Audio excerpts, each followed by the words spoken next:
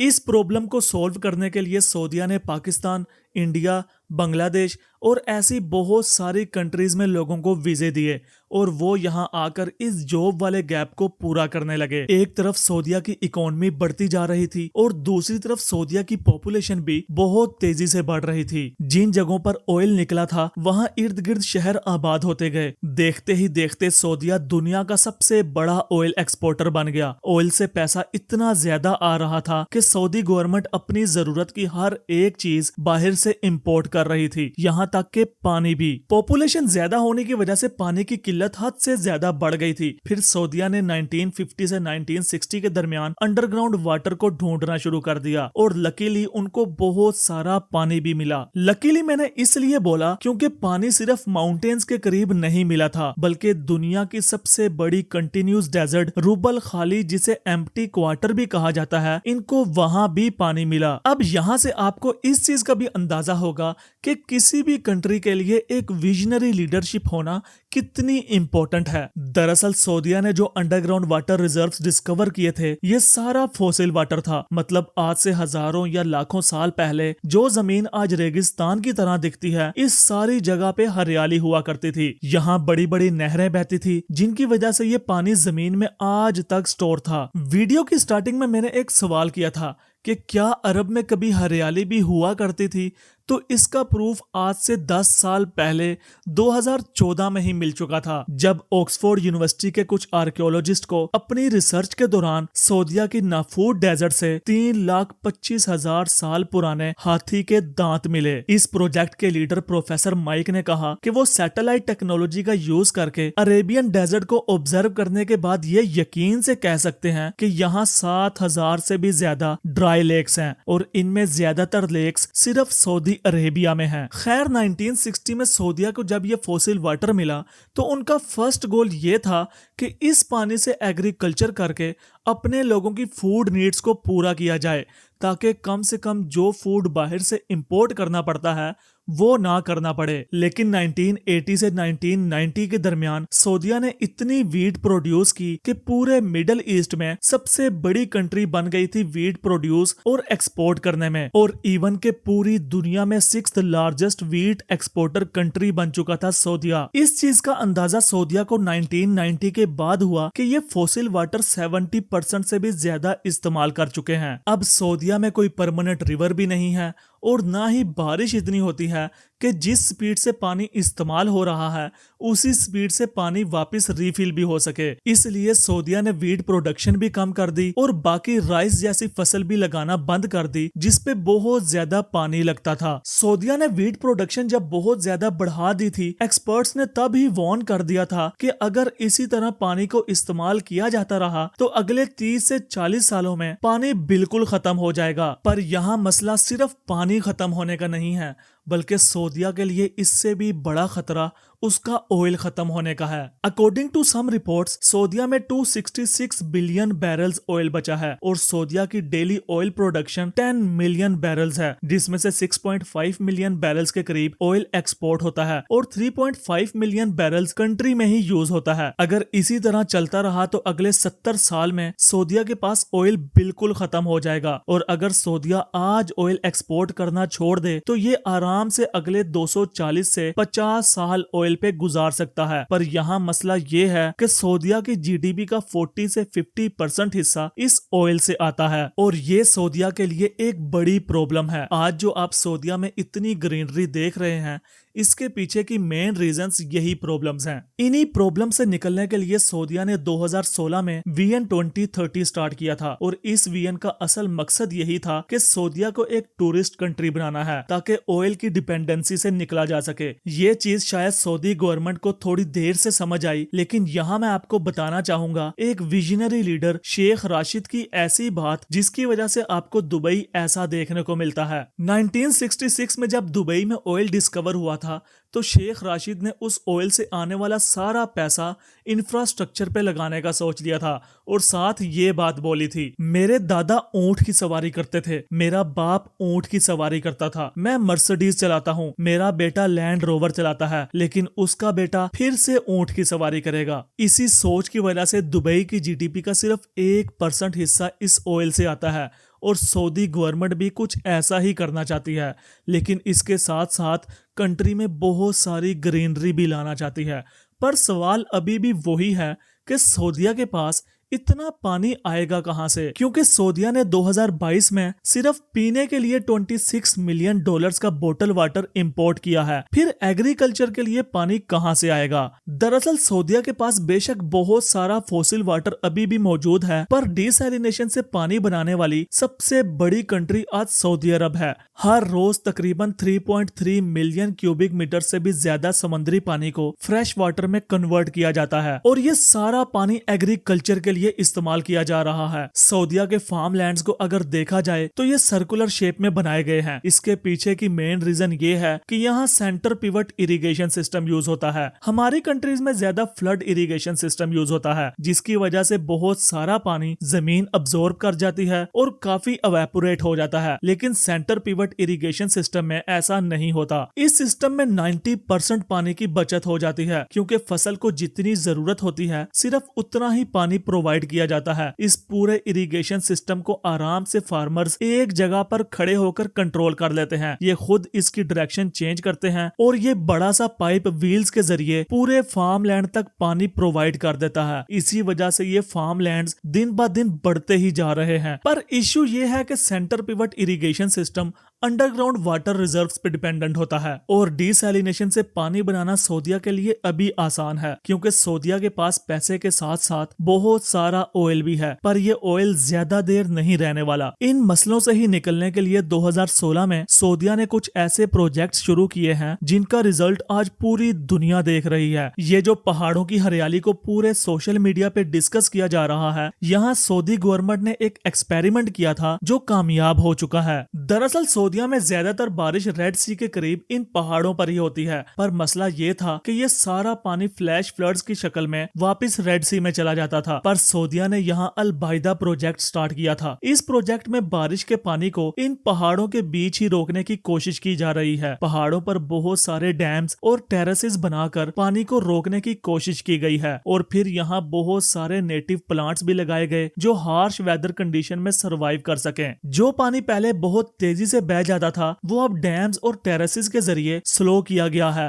पानी स्लो होने की वजह से पहाड़ों पे लगी वेजिटेशन उसको अब्सॉर्ब कर लेती है। इसी एक्सपेरिमेंट की वजह से 2018 के बाद पहाड़ों पे हरियाली बहुत ज्यादा बढ़ गई है। इसके अलावा सऊदीया ने सऊदी ग्रीन इनिशिएटिव के नाम से भी एक प्रोजेक्ट स्टार्ट किया है, जिसमें 10 बिलियन ट्रीज पूरे सऊदीया में लगाए जाएंगे और उम्मीद की जा रही है कि इस प्रोजेक्ट से 40 मिलियन हेक्टेयर लैंड को रिस्टोर किया जाएगा। ये सारे ट्रीज वो लगाए जाएंगे जो एक हार्श वेदर कंडीशन में भी सर्वाइव कर पाए और इनको ड्रिप इरिगेशन के थ्रू पानी दिया जाएगा। ड्रिप इरिगेशन एक ऐसा एडवांस सिस्टम है जिसमें ट्यूब्स और पाइप्स के थ्रू डायरेक्ट प्लांट की रूट्स में पानी पहुंचाया जाता है, जिससे पानी बहुत ही कम इस्तेमाल होता है और एवेपोरेट होने के तो बिल्कुल चांसेस खत्म हो जाते हैं। इस डिजर्टिफिकेशन को रोकने के लिए सऊदीया मिडिल ईस्ट ग्रीन इनिशिएटिव का भी पार्ट है, जिसमें टोटल 18 कंट्रीज हैं और पूरे मिडिल ईस्ट में 500 बिलियन ट्रीज लगाने का प्लान है। इस प्लान को सक्सेसफुल बनाने के लिए ड्रोन प्लांटिंग की जाएगी ताकि जल्दी से जल्दी बड़े बड़े रेगिस्तानी इलाकों में प्लांटिंग की जा सके। अलबाइदा प्रोजेक्ट के साथ साथ रेड सी प्रोजेक्ट पे भी तेजी से काम किया जा रहा है। टूरिस्ट को अट्रैक्ट करने के लिए रेड सी की कोस्ट लाइन पर 50 मिलियन मैंग्रोव ट्रीज प्लांट किए जा रहे हैं। ये प्लांट्स की ऐसी स्पीशी है जो समंदर के नमकीन पानी में भी सरवाइव कर जाते हैं। लेकिन यहाँ सबसे इम्पोर्टेंट चीज ये है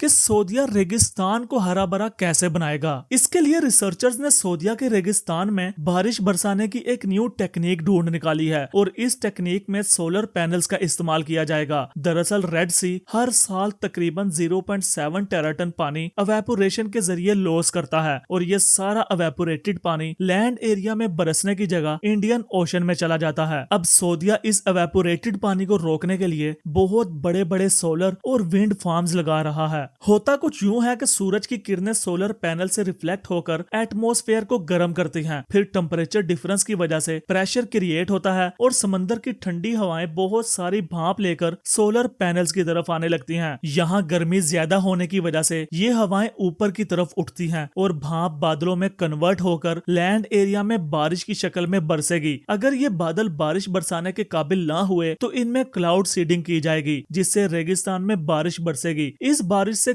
कम जंगली झाड़ियां जरूर पैदा हो जाएंगी जो डिजर्टिफिकेशन को रोकने में बहुत हेल्प करेंगी। और सबसे बड़ी बात यह है कि सऊदीया अब दुनिया का सबसे बड़ा आर्टिफिशियल रिवर बनाने का प्लान कर रहा है। इसे अंडरग्राउंड बड़े बड़े पाइप्स मिलाकर बनाया जाएगा, जिससे सऊदीया के सारे एग्रीकल्चरल लैंड्स के साथ साथ नियोम सिटी तक भी पहुंचाया जाएगा। एक ऐसी सिटी जो टोटली रिन्यूएबल एनर्जी पर डिपेंडेंट होगी। यहीं आर्टिफिशियल लेक्स बनाई जाएंगी, यहीं फार्मिंग भी होगी। ये एक ऐसी फ्यूचरिस्टिक सिटी होगी जहां दुनिया की हर एक चीज अवेलेबल होगी। 170 किलोमीटर लंबी सिटी जहां ना तो रोड्स होंगी और ना ही कार्स। उसके बावजूद हाई स्पीड रेल सिस्टम के जरिए कोई भी इंसान सिटी की एक साइड से दूसरी साइड सिर्फ 20 मिनट्स के अंदर अंदर पहुंच जाएगा। इस बात में तो कोई शक नहीं कि जिस तरह से सऊदीया इन प्रॉब्लम में से निकल रहा है वो अनबिलीवेबल है। अब यहाँ कुछ लोग ऐसे भी आएंगे जो कहेंगे कि सऊदीया के पास जितना पैसा और ऑयल है उनके लिए ये सब करना बहुत ही आसान है। लेकिन यहाँ बात पैसे की नहीं बल्कि एक सिंसियर लीडरशिप की है। वरना हमारी एक ऐसी कंट्री जो कुदरती वसाइल से माला माल है, यहाँ आज इतनी गरीबी और भूख ना होती। दुआ करें कि हमें भी ऐसी सिंसियर और विजनरी लीडरशिप मिले। आपको वीडियो कैसी लगी कमेंट्स में जरूर बताइएगा। मिलते हैं नेक्स्ट ऐसे ही किसी इंटरेस्टिंग वीडियो में।